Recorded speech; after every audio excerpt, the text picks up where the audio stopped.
lateral palpation technique of the cervical region. तो basically जो बोनी landmark है उनकी बात करें तो एक सिंगल लैंडमार्क हमें मिलता है लेटरल साइड में, that is the transfer process of the cervical region. How to identify? First of all, again the localization. Localization कैसे करना है? जैसा स्पाइनस प्रोसेस में हमने डिस्कस किया था कि स्पाइनल पाल्पेशन में C1 में ट्रांसफर प्रोसेस आपकी लार्ज होती है बट स्पाइनस प्रोसेस नहीं. C1 transfer process is use for localization. It is very easy to identify. करना क्या है? There are 3 different landmark which could be used for the localization. One is your angle of mandible. ये होता है just posterior to the angle of mandible you can palpate the C1 transfer process. Second method, it is found anterior to the sternocleidomastoid. Anterior to the insertion of sternocleidomastoid, it is basically your C1 transfer. Next is it is found just inferior to the ear auricle. तो 3 method है इसमें. सबसे easy आपको जो भी लगे, जो भी आपके लिए कन्वीनियंट है, that will B use for palpation of C1 transfer process. You can understand it with this picture. See, this is C1 location of C1 transfer process, C2, C3. C1 बहुत इजी होता है but C2 के साथ में problem क्या है?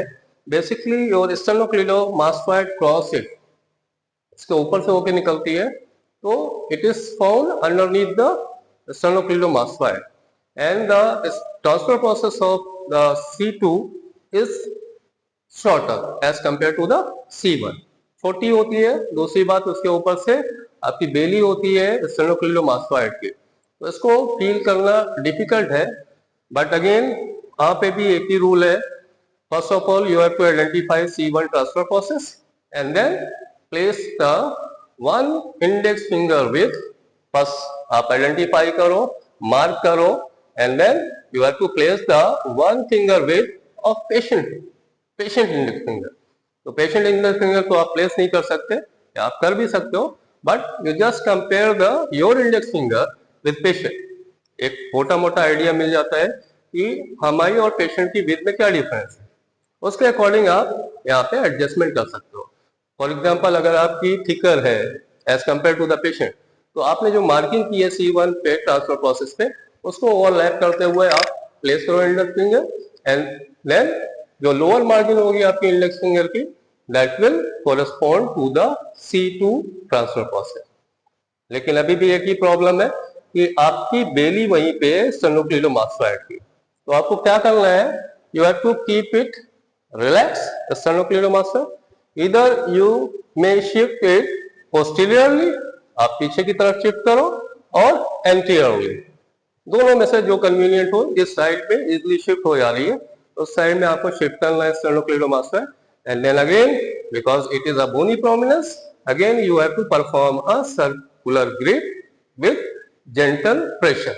बहुत ज्यादा प्रेशर नहीं अप्लाई करना है, with gentle pressure, and you will find out the C2 transfer process. Next, again, for the further identification of the transfer process of the rest of the spine, you have to repeat this method again and again. Every time just mark. Suppose आपने C2 identify कर लिया, C3 का जो location होता है, it is basically आपकी cross होती है, ऑब्लिक होती है. ओरिएंटेशन आपका sternocleidomastoid का ऑब्लिक होता है. तो पहला क्या हुआ, आपका C1 तो एंटीरियरली लोकेटेड है, C2 underneath the muscle belly, and C3 is just posterior to the muscle belly. तो आप muscle belly palpate कर सकते हो, and उसके पीछे आपको जाके ट्रांसफर प्रोसेस C3 की भी मिल जाएगी. एंड फर्दर नीचे जैसे जैसे जाते हैं आप, अगेन आप सेम प्रोसीजर रिपीट करोगे. You have to place one index finger with, and you can find out the 4, 5, 6 of them. That's all. Facet joint palpation. How to identify?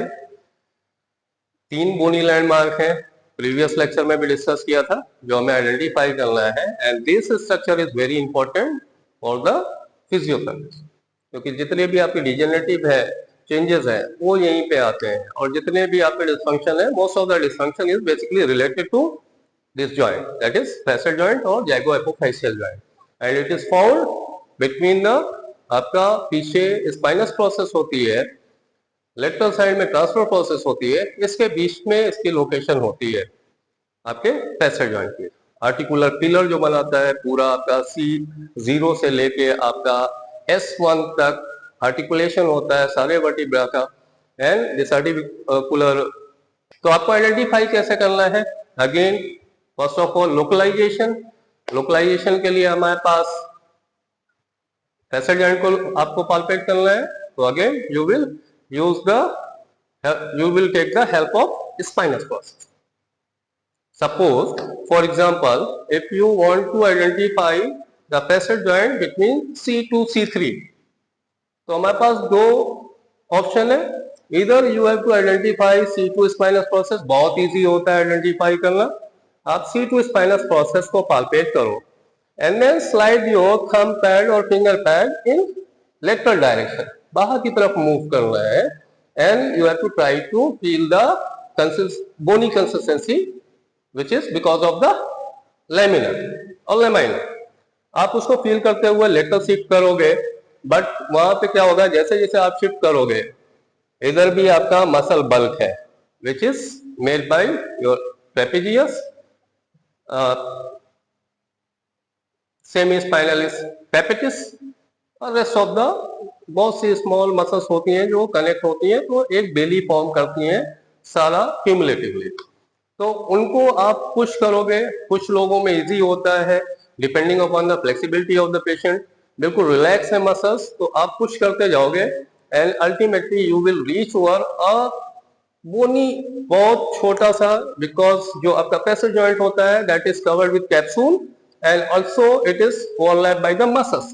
तो क्या होता है कि वहां पे कंसिस्टेंसी कैसी मिलेगी आपको, थोड़ा मिक्स टाइप की, कुछ ऐसा फील होगा जैसे समथिंग इज बल्जिंग आउट, कुछ बाहर निकल रहा है, and that is rounded in shape.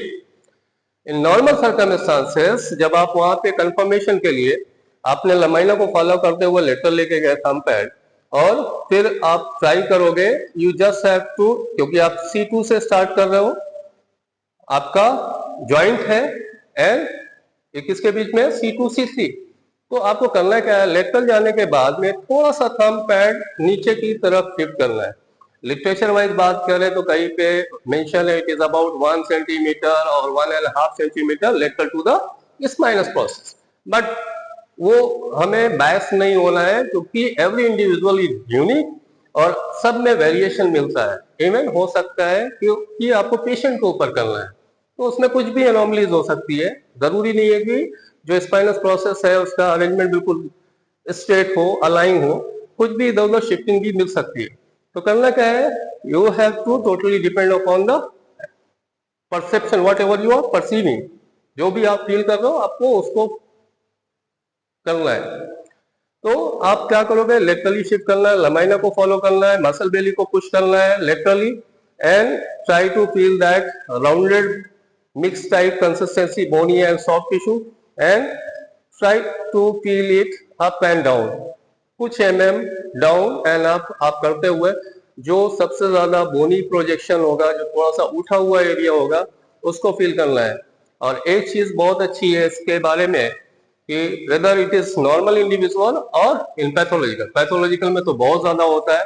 अगर आप नॉर्मल इंडिविजुअल के ऊपर भी फैसेट जॉइंट के ऊपर जाके प्रेशर लगाओ देन पेशेंट का फेशियल एक्सप्रेशन फौरन चेंज हो जाएगा, because it is very painful.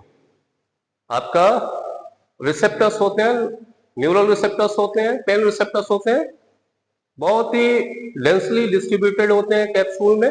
आप जैसे ही प्रेस करोगे वैसे ही पेशेंट पेन का कंप्लेन करेगा, या अगर नॉर्मल भी है आपने हल्का सा प्रेशर लगाया, पेशेंट का मतलब इंडिविजुअल का फेशियल एक्सप्रेशन चेंज हो जाए।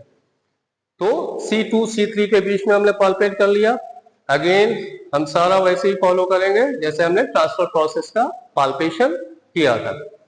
You have to first identify C2 C3 jagoapophyseal joint, then place the width of one index finger width and जो अपर एज होगा that will be at your C2 C3 level and lower margin will correspond to the C3 C4।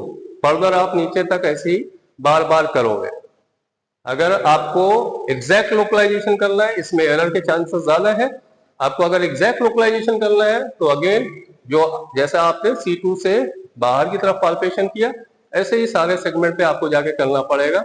Suppose C5 C6 के बीच करना है तो identify C5 और C6 and then slide your finger pad laterally, identify, move it little bit inferiorly about few millimeters and then try to perceive that bony projection जो बाहर की तरफ feel हो रहा है with आप जैसे ही प्रेशर लगाओगे the subject will complain of pain. So this is the method of identification of your facet joint. That's all.